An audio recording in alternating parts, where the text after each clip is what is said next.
Radhe Krishna my YouTube family, welcome back to my channel. चला तर आज तुमच्यासोबत मी शेअर करणार आहे देशी पावट्याचा रस्सा। गावाकडे अशा प्रकारे देशी पावट्याच्या शेंगा मिळतात। त्याचे बी छानपैकी 1-4-5 मिनिटासाठी मध्यम गॅसवरती तव्यावर भाजून घ्यायचे अगोदर, म्हणजे त्याचा जो तुरटपणा असतो ना तो कमी होतो।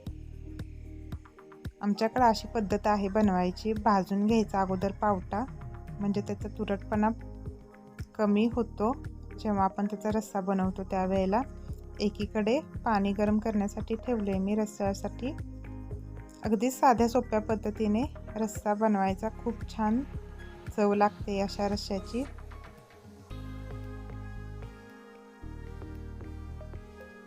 आता सीझन पण आहे, चालू झाले त्या शेंगा येण्यासाठी बाजारामध्ये, त्यामुळे तुम्ही नक्की ट्राय करून बघा। आमटीचा वगैरे रोज आपल्याला प्रश्न पडलेला असतो, आज काय आमटी बनवायची ते, त्यामुळे अशा पावट्याच्या शेंगाची सुद्धा आमटी छान लागते। तुम्ही नक्की एकदा ट्राय करून बघा आणि मला कमेंट करून सांगा। फक्त 4 ते 5 मिनिटासाठी भाजून घेते। तुम्हाला दिसत असेल याच्यावरती थोडेसे काळे डाग आलेले आहेत। त्यानंतर एका प्लेटमध्ये ते काढून घ्यायचे।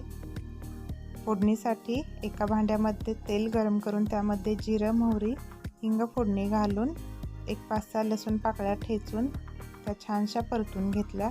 लसणाचा खमंग वास यायला लागल्यानंतर बारीक चिरलेला कांदा टाकून कढीपत्ता टाकायचा आणि कांदा सुद्धा छानसा गुलाबी रंगावर परतून घ्यायचा।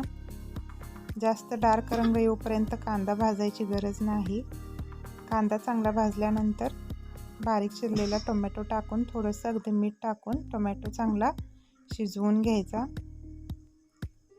एक झाकण ठेवून 2-3 मिनिटासाठी आपण टोमॅटो शिजवून घेऊयात। तुमच्याकडे जर वेळ कमी असेल 5 मिनिटात सुद्धा अगदी झटपट अशी ही रस्सा भाजी तयार होते। डायरेक्ट तुम्ही कुकरमध्ये फोडणी घालू शकता। 5 ते 7 मिनिटात आपली रस्सा भाजी तयार होते कुकरमध्ये। टोमॅटो सुद्धा चांगला परतून घेतल्यानंतर मग त्यामध्ये थोडीशी हळद, काळा मसाला टाकून चटणी चांगली तेलामध्ये परतून घ्यायची, म्हणजे रस्स्याला चांगला तवंग येतो। त्यानंतर लसूण खोबऱ्याचं वाटण 1 चमचाभर टाकायचं, ते सुद्धा अगदी तेल सुटेपर्यंत चांगलं मसाल्यामध्ये परतून घ्यायचं। मसाला चांगला सगळा परतल्यानंतर भाजून घेतलेले बी टाकून ते चांगले मसाल्यामध्ये मिक्स करून गरम केलेले पाणी आपल्या आवडीप्रमाणे घालूयात। चवीपुरतं मीठ घालूया।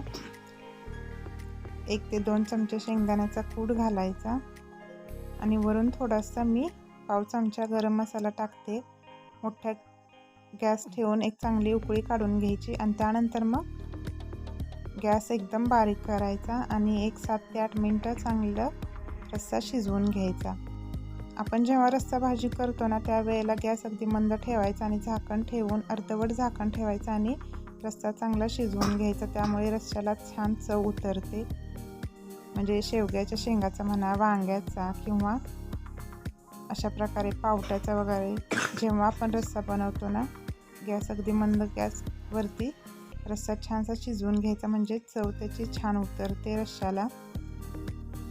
अशा रस्स्यासोबत छानशा गरमागरम भाकरी छान लागतात किंवा भाताबरोबर, चपातीबरोबर सुद्धा खूप छान चव लागते।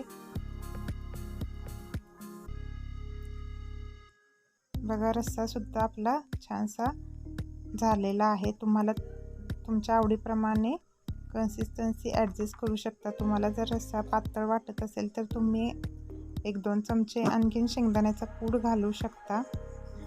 बघा आपले बियासुद्धा शिजवून तयार झाले, तर रस्सा छानसा शिजलेला आहे। वरून फक्त बारीक चिरलेली कोथिंबीर टाकायची आणि गरमागरम भाकरीसोबत सर्व करायचा। आवडली असेल तर रेसिपी नक्की लाईक करा, शेअर करा आणि सबस्क्राईब करा।